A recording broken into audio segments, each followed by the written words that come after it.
Hello students, our today's topic is cyclotron. Students, cyclotron एक ऐसा device है which is used to accelerate positive charge particles, जो positive charge particles को accelerate करने में use होता है, जैसे कि protons, alpha particles, neutrons, ions etcetera, ताकि वो इतनी एनर्जी एक्वायर कर ले ताकि न्यूक्लियर डिसइंटीग्रेशन को वो कैरी आउट कर सके।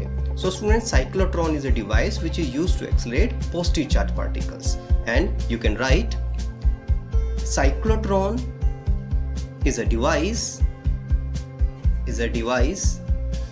used to accelerate positively charged particles. Student, accelerate means हम उसकी वेलोसिटी को इंक्रीज करना चाहते हैं, हाई वेलोसिटी पर उस पार्टिकल को लाना चाहते हैं। पॉजिटिवली चार्ज पार्टिकल्स लाइक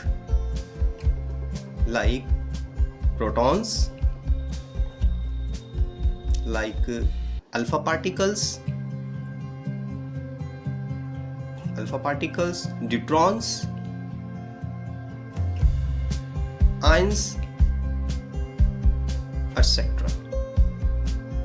किस लिए? टू एक्वायर इनफ एनर्जी, ताकि वो इतनी एनर्जी एक्वायर कर सके।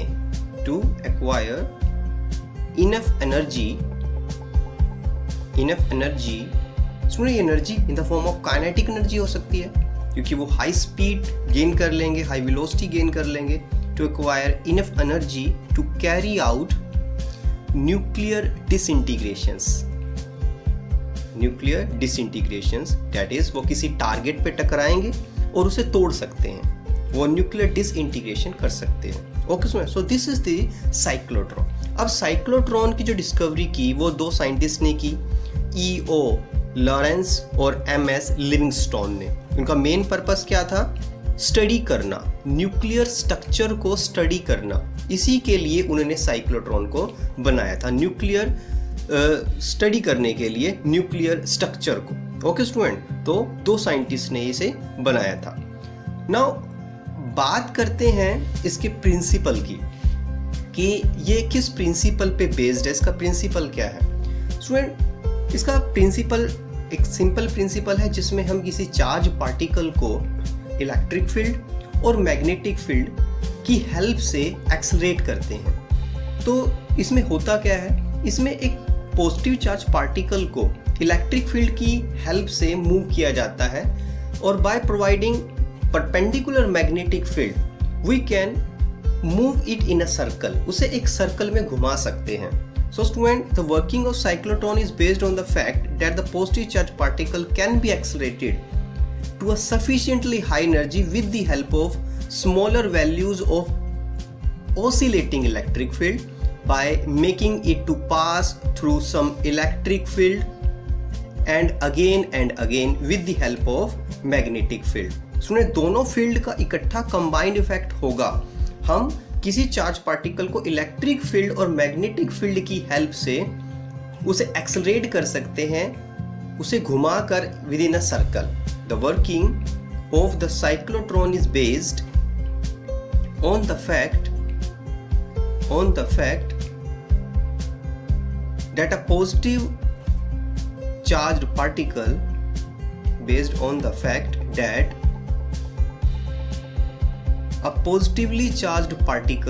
हम एक पॉजिटिवली चार्ज पार्टिकल को ही एक्सेलरेट कर सकते हैं। इसमें हम न्यूट्रल पार्टिकल को एक्सेलरेट नहीं कर सकते। We can accelerate positively charged particle can be accelerated to a sufficiently high energy। यहाँ sufficiently high energy का मतलब है high velocity, जिससे high kinetic energy बनेगी।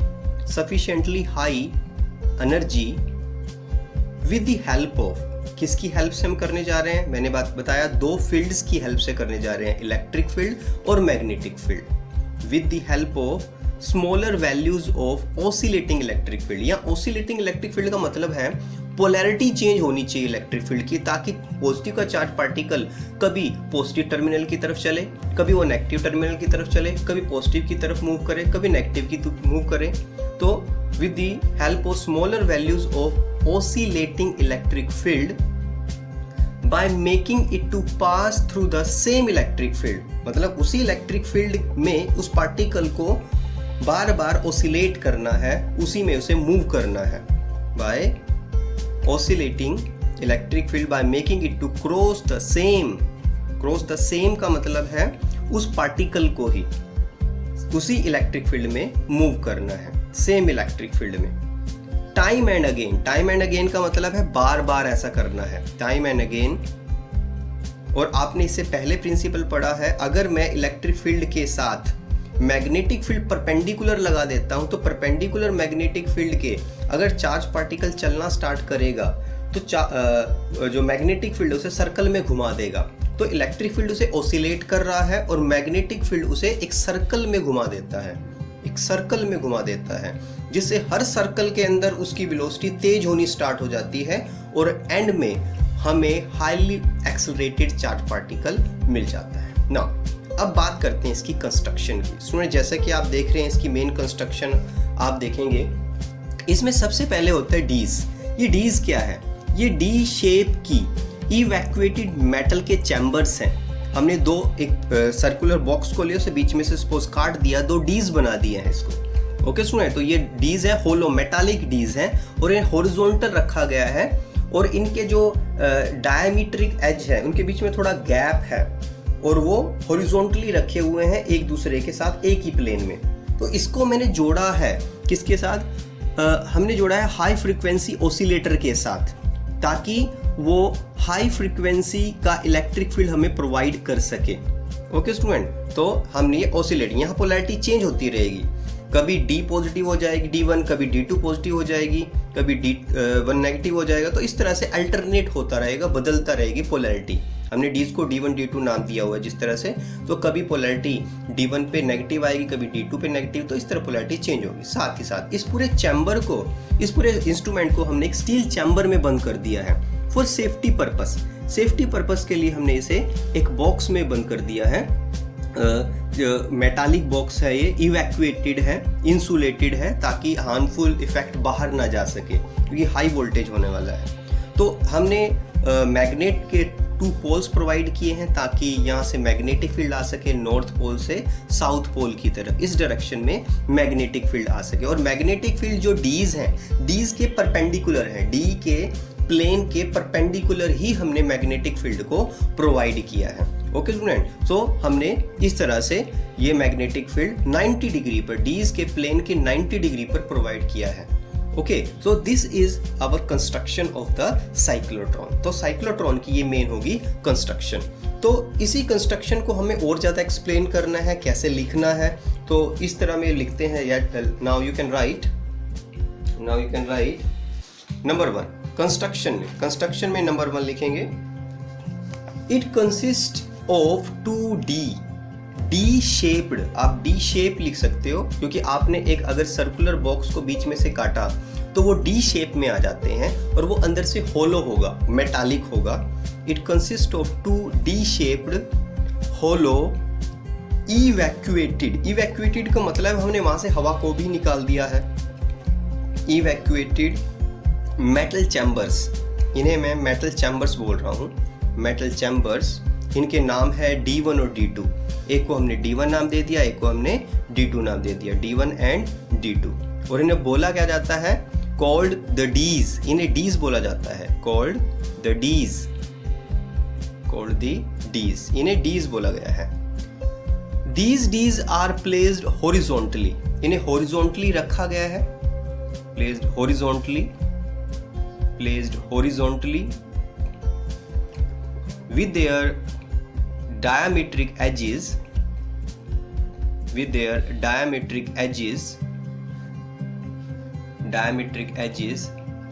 parallel,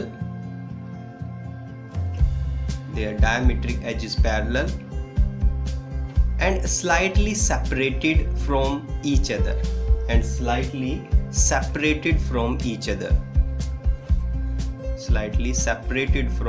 each other, एक दूसरे से थोड़ा सामने से सेपरेट किए हुए, from each other, separated from each other।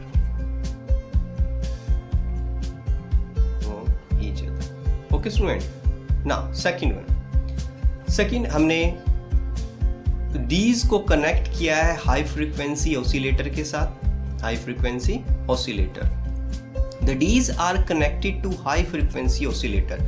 Student जो हाई फ्रीक्वेंसी ऑसिलेटर की मैं बात कर रहा हूं, ये एक ऑसिलेटिंग इलेक्ट्रिक फील्ड प्रोवाइड कर रहा है। ऑसिलेटिंग इलेक्ट्रिक फील्ड का मतलब है इसकी पोलैरिटी चेंज कर रही है 1 by 1।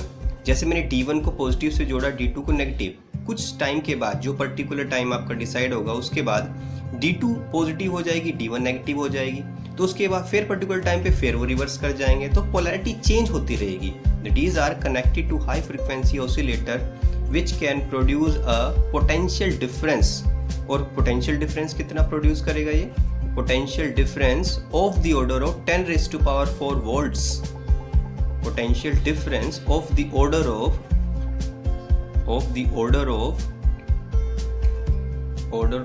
10 raised to power 4 volts।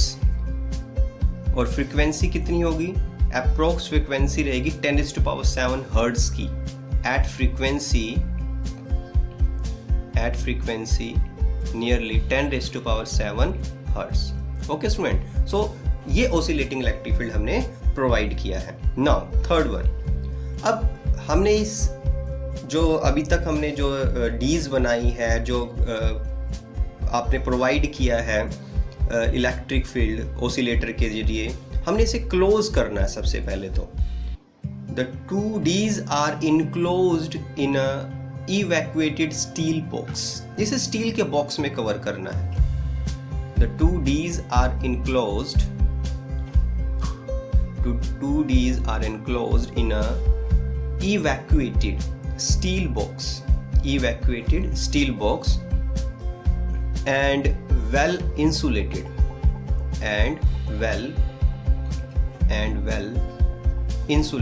from it। insulated means अंदर का पोटेंशियल डिफरेंस बाहर नहीं आएगा बॉडी के ऊपर, ताकि इसे शॉक का रीजन ना बन जाए, for safety purpose. And fourth, अब हमें प्रोवाइड करना है magnetic field.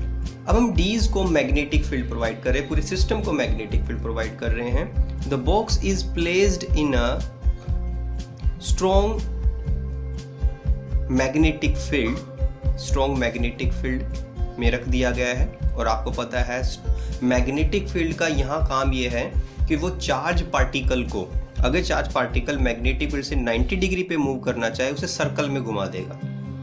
The box is placed in a strong magnetic field produced by 2 pole pieces. हमने डायग्राम में देखा, कंस्ट्रक्शन में हमारे पास नॉर्थ पोल और south pole, 2 strong electromagnets provide किए गए हैं। और strong electromagnets north and south।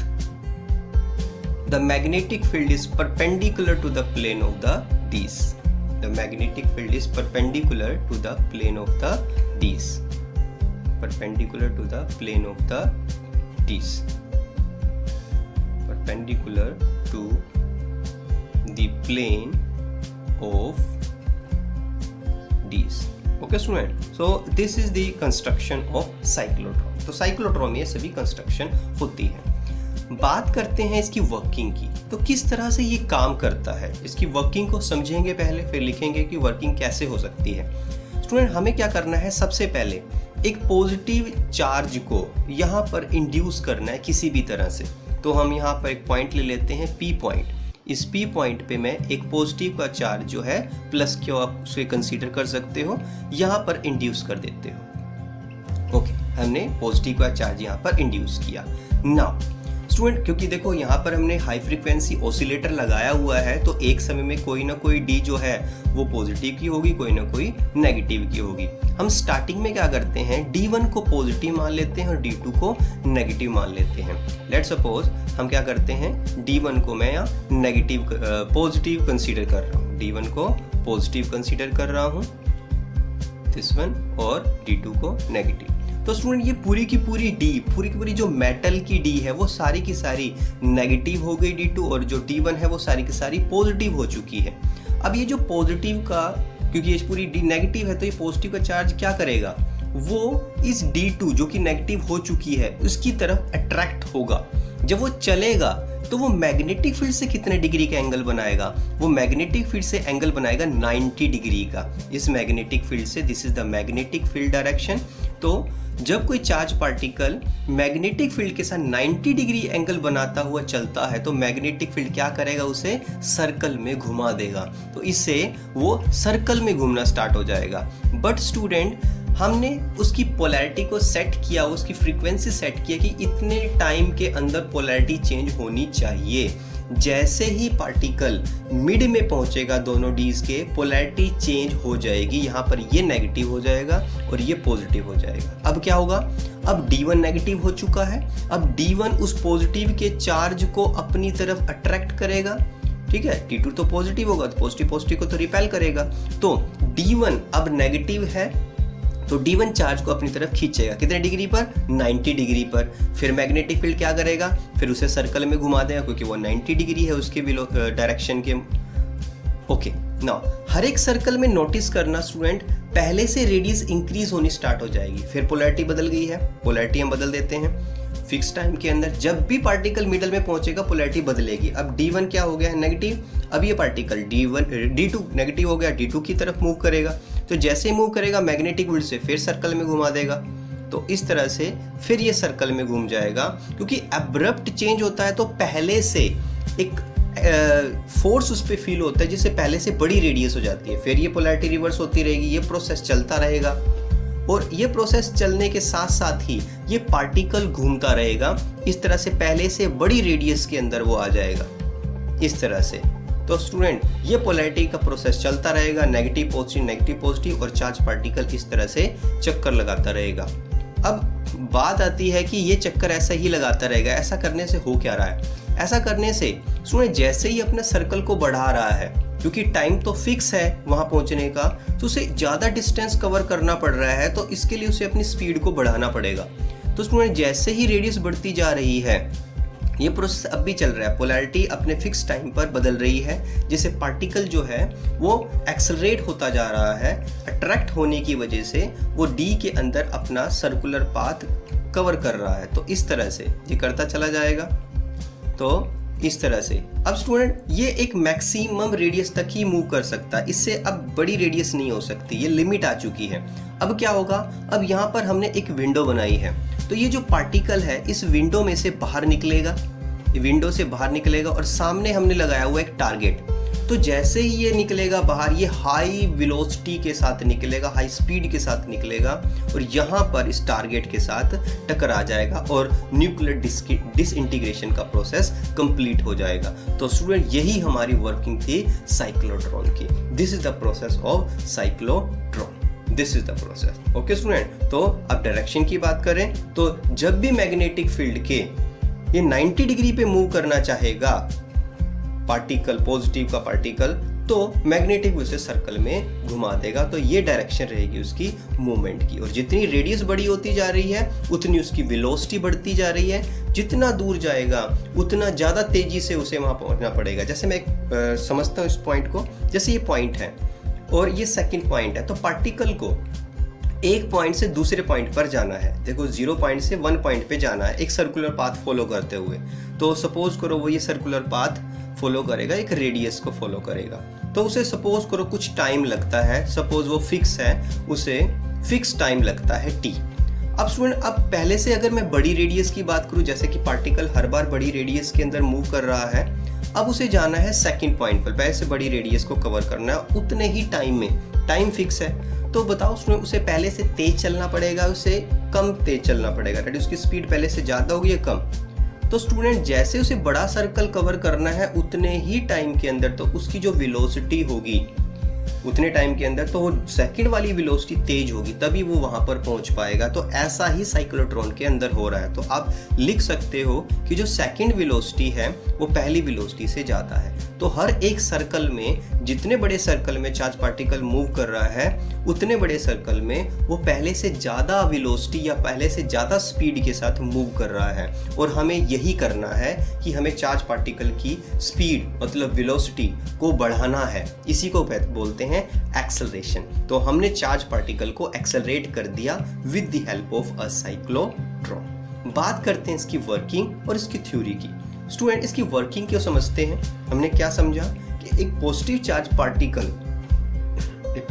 Particle is produced at P point पे हमने प्रोड्यूस किया है इन बिटवीन D1 और D2 के बीच में।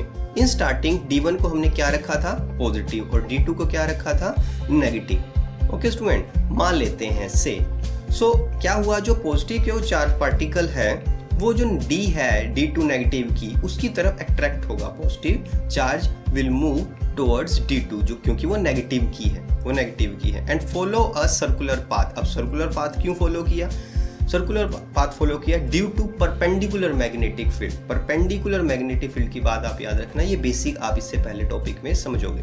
तो परपेंडिकुलर मैग्नेटिक फील्ड की वजह से सर्कुलर पाथ उसने D2 में फॉलो किया। A charge plus Q comes in between dees. जैसे ही चार्ज बिटवीन डीज में पहुंचता है तो क्या होगा, पोलैरिटी बदल जाएगी। The polarity changes, D1 becomes negative and D2 becomes positive. D1 जो होगी वो नेगेटिव होगी तो और D2 जो होगी वो पॉजिटिव। अब क्या होगा, now the charge will move in a circular path of greater radius. ये बात याद रखना, with greater speed, greater radius and greater speed के साथ इनसाइड D1, क्योंकि D1 नेगेटिव है। This process is repeated again and again. ये process चलता रहता है and at last we get the charge particle with large velocity. Large velocity मतलब हमने उसे एक्सेलरेट कर दिया, उसकी एनर्जी को इंक्रीज कर दिया। नाउ थ्योरी, अब बात करते हैं उसकी थ्योरी की। स्टूडेंट कुछ कैलकुलेशन करते हैं इसके अंदर।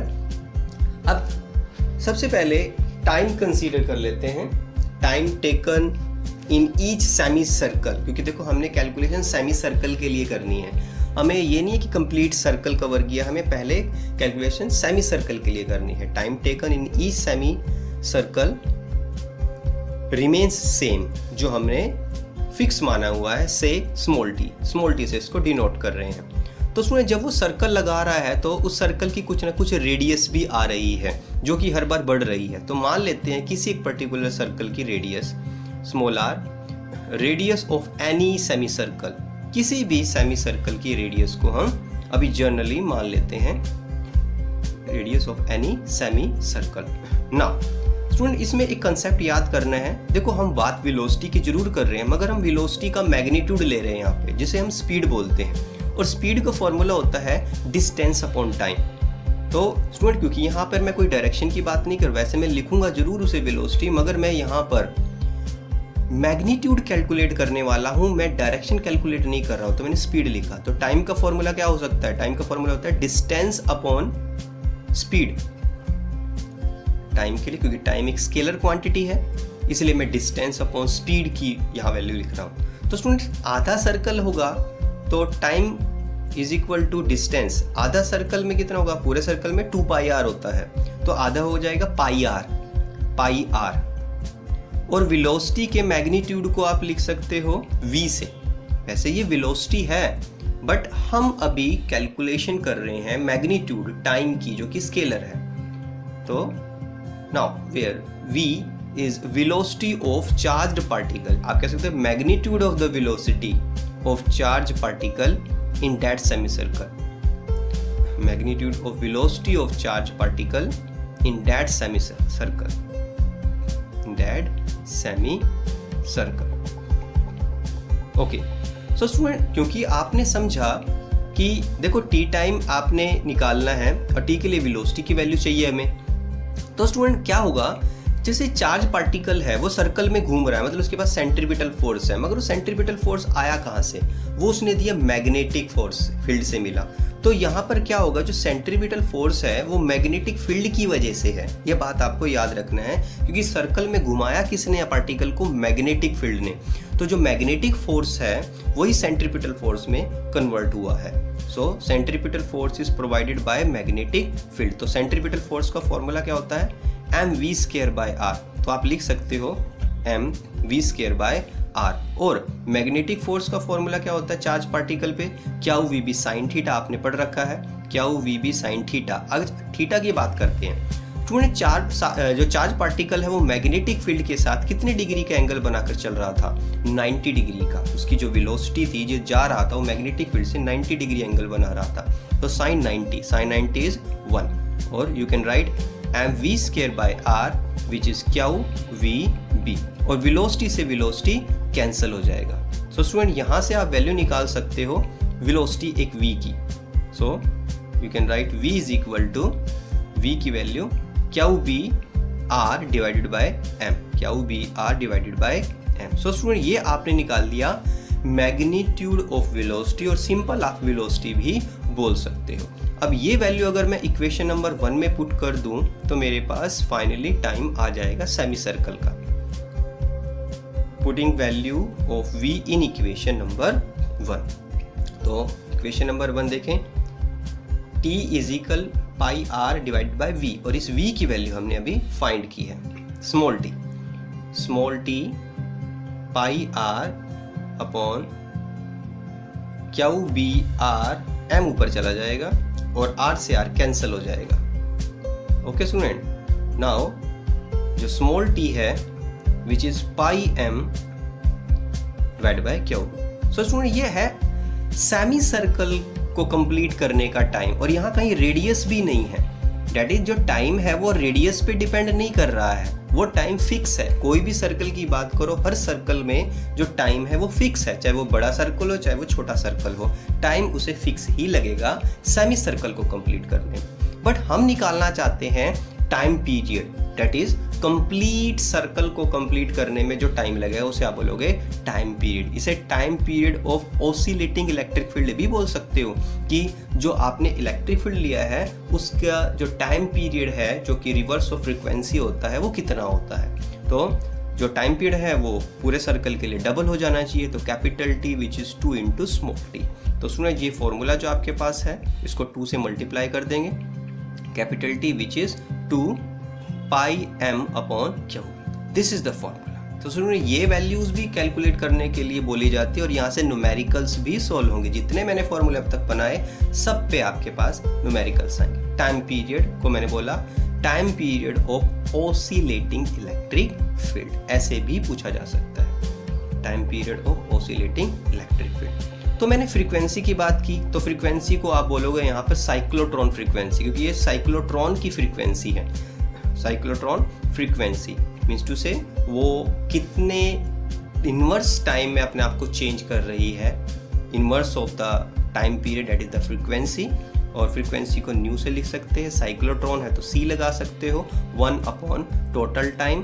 तो इस फॉर्मूला को रिवर्स कर दो तो आपके पास फॉर्मूला क्या बनेगा, साइक्लोट्रॉन फ्रीक्वेंसी का फॉर्मूला आपके पास आ जाएगा विच इज क्यू बी, ऊपर जाएगा q b upon 2 pi m। This is this cyclotron frequency. यहाँ से भी न्यूमेरिकल पूछा जा सकता है या ये भी कंसेप्ट पूछा जा सकता है, तो फ्रीक्वेंसी कितनी है। Okay student, now next is also, ये जो मैं फ्रीक्वेंसी बोल रहा हूँ इसे आप मैग्नेटिक रेजोनेंस फ्रीक्वेंसी भी बोलते हो। It is also known as magnetic resonance frequency, magnetic resonance frequency, magnetic resonance frequency, और जायरो फ्रीक्वेंसी भी इसका नाम है, कई नाम से इसको बताया गया है, जायरो फ्रीक्वेंसी।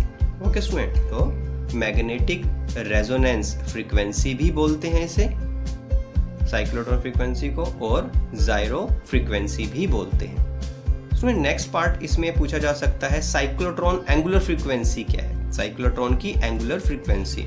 स्टूडेंट आपको याद होगा आप एंगुलर फ्रीक्वेंसी को ओमेगा से डिनोट करते हो, और जो ओमेगा होता है वो 2 पाई न्यू भी हो सकता है और 2 पाई बाय टी भी हो सकता है। तो साइक्लोट्रॉन एंगुलर फ्रीक्वेंसी, और ओमेगा से आप इसे डिनोट करोगे ओमेगा, और ओमेगा के साथ आप लगा सकते हो सी, साइक्लोट्रॉन के लिए omega c, 2 pi by t, capital t, nu लिखो या बाय टी लिखो, सी साथ में लगा दो, 2 पाई